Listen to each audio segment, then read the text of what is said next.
Hey, what's going on, everybody? Welcome back to another YouTube video. In this one, I just wanted to talk a little bit about distractions and mitigating unnecessary wasted time. I've found that once you have a system that works, so I'm trying to get the sun out of my face here. Once you have a system that works, there you go, that looks kind of cool. They're kind of like angelic, the backlight there, but anyway, once you have a system that works, you've got an offer that scales, you've got a prospecting process that does its job, or even when you're just getting started and you're trying to figure those things out, your job is to get rid of unnecessary distractions so that you can focus on figuring those things out.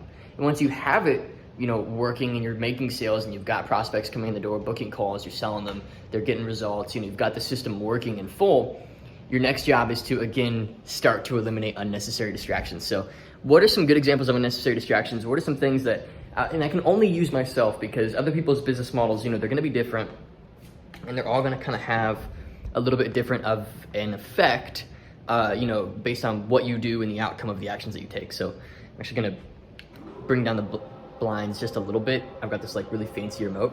It makes me feel like Bruce Wayne. But anyway, what are some examples of distractions? So for myself, one of the biggest distractions when I was getting started was comparison. Comparison kills. I'll be honest, dude, like now that I'm at the level that I used to compare myself to when I was getting started, like that 7-figure, $150,000 a month level, I saw people doing that and I was like, how on earth does somebody get to that level? How, like, what are they doing? And I would just do whatever they're doing. Like whatever they were into, I was into. Whatever books they were reading, I'd read. And it's a good way to get started, honestly, because it kind of starts to, success leaves breadcrumbs. But what you don't want to do is start asking, what do they have that I don't have? Because there's nothing that they have that you don't have. There's nothing that I possess that you don't possess. At least not in terms of things that you could learn and figure out. I might possess leverage, I might possess, cash reserves and connections and audience. But all of those things you can build. You can develop those things over time. So one of the biggest distractions for me was comparison. It was wasting my time trying to figure out, it's that golden question. Like, what are they doing that I'm not doing? What do they have that I don't have? Just because I'm wearing a turtleneck right now, which, is a fashion choice that some people will love and some people will hate. I'm giving it a shot. Who knows? It might work, it might not. Just because I'm wearing a turtleneck does not mean you should go home and buy a turtleneck and think that immediately you're gonna have, this like business, right? So this is just how things seem to work. It's almost like people don't do what matters. They just model the easy things to model. Like, when they're looking at someone, they're kind of comparing. They don't actually do the work that they're doing. They just try to look and be like them. And it just doesn't compute, man. Like, my business doesn't run because of the way that I do my hair or the way I dress. It's because, I wake up every single day and I do things in my business that move the needle and actually get results for clients and bring in more clients, right? So that's the key. You got to understand comparison is a huge distraction. Your goal should be to build volume and make sales. Volume meaning attention, getting sales calls or getting people on the presentation that you sell your thing with, whether it's a webinar or you sell people through a phone call or whatever it is. Fill that pipeline. Get out there, fill it. I had somebody today tell me, dude, I booked my first call. And this is kind of like tough love. I was like, dude, it took you 2 months. It took you 2 months to get your first call. Like, go get 6 more. Like, I'm proud of you. Like, obviously, I'm super stoked, right? And this is a guy who just has been following me on YouTube and Instagram, hasn't actually hopped into our programs or anything. And he's like, I got my first call, dude. I just want to say thank you so much. I just learned a little bit because I'm kind of watching for free. And I was like, dude, it took you 2 months, man. So obviously I'm stoked for you. Like, congrats, go close it. But like, let's move that up. Let's get like, 10 a month, at least 10 calls a month. Guarantee you could do it. We had somebody join our programs. He's a total beginner, never sold a thing in his life. Got his first call within 3 days, right? Then we have people getting calls every single day. So you just kind of got to raise your standard there, but that's a bit off topic. And I know this sounds brutal because it's like, oh, you got to be happy for them. They're just getting started. But dude, like celebration has its role in business, but it also is really easy to cap when you start celebrating too soon. And that's something I've learned the hard way as well. So anyway, back to distractions. Another distraction that a lot of people struggle with is this right here. It's content. It's just filling their brain with stuff and things, books, courses, people telling them what to do. And it can be extremely helpful for aligning your thought process. But to be honest with you, and this might sound irresponsible, I haven't sat down and like read a book just front to back. I skim, I listen, I look for valuable things. I'm in courses. I spend a lot of money on mentorships and coaching and stuff like that. I just noticed I'm walking around again. I'm gonna stand still for you guys. I spend a lot of money on stuff like that because I know that when you spend money, the information is incentivized to get you results versus doing free stuff where there's not always incentive to get results. But just filling your brain with stuff. Now, obviously, I like to read. Like, I've got this bookshelf right here. Got a lot of books on there. I've got like a Kindle with like probably 60 books on it, and I've read a lot of books. Don't get me wrong. But since I started seeing momentum picking up in my business, I just realized like, wow, it's actually really simple. Like, what I need to do in order to succeed is actually extremely simple, and I've just been making it way too complicated this whole time. And you're probably going to have moments like that as well as you start to scale your business, as you start to realize just how overwhelmingly simple it was the whole time, and you just refused to do the simple stuff, like sell more things, get more calls, build your team, scale up with ads, just the simple things, just doing the work, right? So that's another distraction. And in the financial world, they kind of have this term death by 1,000 cuts, right? Like, let's say you have like $10,000 in your bank account, right? And it seems like a good safety net, but you're not really investing it anywhere. You're not really using it. It's just sitting there, and you're kind of just chipping away at it. Like it really quickly turns into $5,000, and then it really quickly turns into $2,000, and you don't really know where it all went. It's not like you're not really tracking it. You're just kind of spending a little bit here, a little bit there. You bought this thing that you've been wanting for a while. You kind of ate out a couple times, and then it just starts to stack. And you don't really realize how much money you're throwing down the bucket. It's the same thing with time. Time is our most precious resource, far more precious than money. I wouldn't sell a year of my life for $1 billion. I mean, it's just, I wouldn't. That is a year sooner that I will die, right? And I know that's kind of maybe a dark way of viewing it, but that's how I view it, and it's necessary for me because it makes me value the time that I'm putting in every single day. And it forces me to be like, today I'm working. And if I don't work my butt off today, and if I don't, put in the work and move the needle in the way that I'm required to, I'm going to die a day sooner unnecessarily so, which sounds absurd and maybe dark to some people, but that's how I think. I imagine myself at 80 or whenever it is I'm going to pass away, 90, hopefully like 120. But, and I think about myself, in the hospital, on my deathbed, and I don't want to get too personal and too... Well, actually, I will. I'll go ahead and do it. My grandfather passed away on December 1st. It's the first time I've ever experienced real loss. I was extremely close to him, and I've done my crying. I've done my weeping. I'm sure more will come back at some point. And it really made me realize how important every single moment I have on this planet is, right? Now, granted, I'm a Christian. And as a Christian, I believe that when you die, with a belief in God and living a life, as best as you can according to the ideas that he shares, and you've given your life to Christ, that, you will arrive in heaven. And it's an extremely abundant way of living and viewing the world. But that does not mitigate the fact that I am a steward and that this body, this life, the money in the bank, the connections I'm given, the relationships I have, life or work, and I put out a video recently on why we shouldn't separate them like that, but we do, and so I'll submit to that for a sec so I can make my point. All my relationships, all my connections, everything I do, I'm a steward.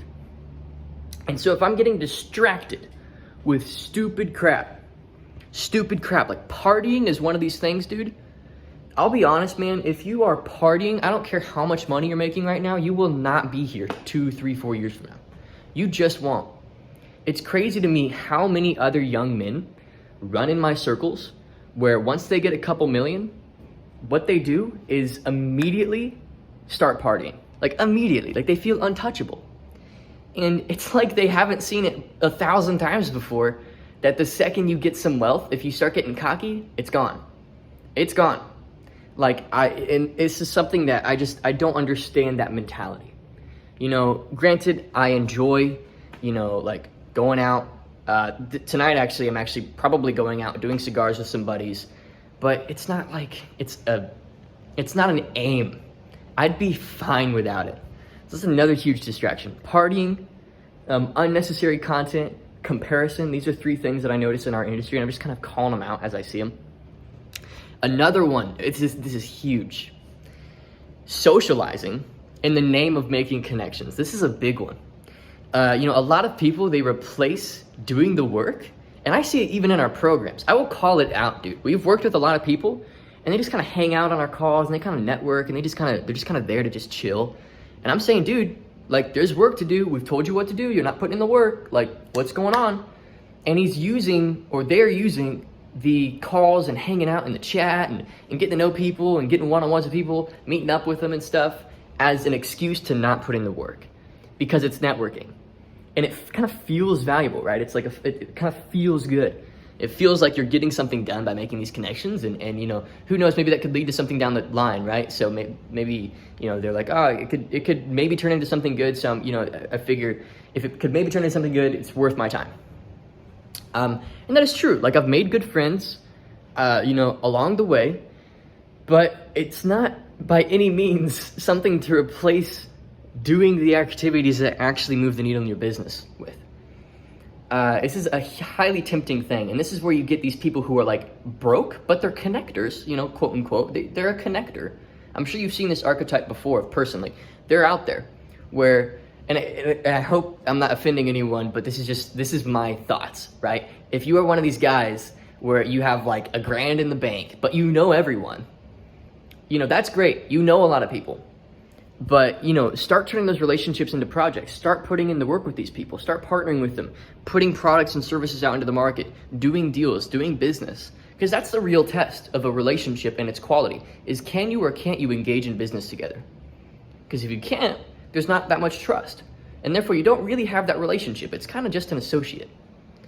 So, not to be brutal, but that's a huge distraction for a lot of people. Blind relationship creation, just for the sake of it. This is huge, like in the startup world, for example. I see it all the time. I get invited like probably 6 times a week. Like, hey man, we've got this like meetup coming up. And I'm like, dude, that's great. And this could just be my personality type, because I'm an introvert. I'm totally chill, like 8 to 10 hours a day, right here at my desk, selling stuff. I'm fine with that. And frankly, I don't even need this fancy apartment. I could be like, I could work out of a box.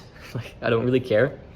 But, and I could be misguided, but that's my thoughts. I feel like blind relationship creation, just simply for the sake of doing it, it leads to things down the line potentially. But get some momentum under your belt first. It's a huge distraction. It feels productive. It feels productive. These things that feel productive but don't tangibly create value. If you're trying to build a business, which is what I'm trying to do, I'm trying to get to $1 million a year in profit. The best thing I can do is build systems to attract, sell, and get results for people. Anything other than that is just a total sham. So these are just some distractions that come to my mind, and I would encourage you to think of, what I'm using as an excuse. Are you creating unnecessary work to avoid the important work? I'd still do it. Like, I'm not perfect, right? Like, sometimes I'll be like, what, I should launch a new product. Yeah, that's what I should do. I should come out with a new offer. Here's what it's called. And I just get I get distracted. I'm like, whoa, hold up. Why am I doing this? Is it for a quick cash grab? It probably is. Or is it because it's best for my clients? Is it best for my clients? Jeff Bezos, he has, this round table of his executives. And when they meet, he actually leaves one chair empty. And you might think, okay, what does that mean? Well, he leaves one chair empty so that it's kind of a representation. And sometimes he'll put like a dummy in the chair too, I've seen, like a picture of it. And that chair represents the customer. So you have all of your executives, all 20 of your board of executives that all control different departments of the Amazon corporation. Who knows how many departments they have? It's gotta be tons, right? But when they're having discussions about what's the next decision we should make? What's the next pivot we should do, or how do we solve this problem, this internal or external problem? The first person they look to is the customer. And it's always obvious what benefits the customer most. And if you believe in your offer and you know that it gets results for people, the best thing you can do for your customer is build systems to sell it. right? Build systems to get out there, market it, sell it. It's the best thing you can do for people if your offer truly does what you claim it to do. So hopefully you've enjoyed this video. Hopefully this has been valuable for you. I would encourage you to look inward and say, what work am I creating that doesn't actually move the needle for me? What am I saying works that kind of just feels good, but hasn't actually brought in any cash or any happy clients, but it feels good, Networking is a huge one. I see it all the time. Networking, like blind networking, like people going to networking events for free, especially free networking events. I'll be honest, dude, free networking events, like I know this sounds just brutal.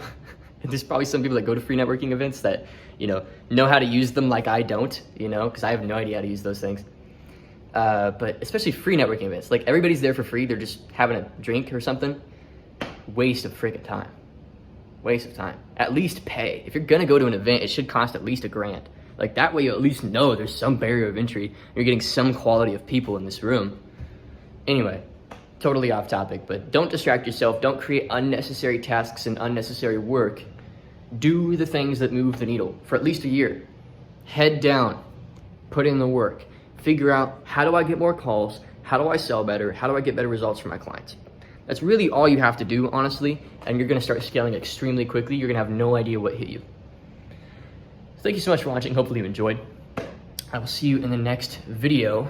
Keep watching. We're gonna keep going daily for the rest of January, and hopefully you're enjoying the Spotify podcast as well. I have a meeting to get to in 2 minutes, so yeah, see you guys in the next one.